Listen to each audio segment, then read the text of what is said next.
আপনারা জানেন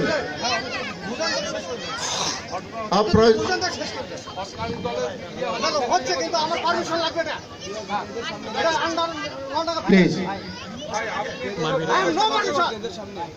আমার কোনো পারমিশন নাই এখানকার ডিসির পারমিশন নেই এসপি পারমিশন কোনো মিটিং হতে পারে না আমার পারমিশন লাগবে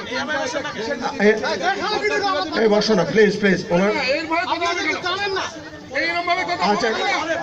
পারমিশন লাগবে আমার তুমি বসো প্লিজ বসো বসো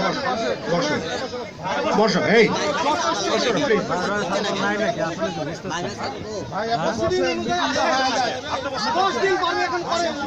বসো তুমি বসো বসো প্লিজ প্লিজ বি সিটেড প্রিয় ভাইরা প্লিজ প্লিজ বসো তুমি বসো বসো এই বসো এই বসো না ওনার প্রশাসন এলো ঠিক আছে বসো না ওনাদের আমরা সম্মান দিয়ে আজকে আমরা মিটিংটা করে যাই অসুবিধা কি বসো প্রিয় নেতৃবৃন্দ আমি আসলে আর বক্তব্য বাড়াবো না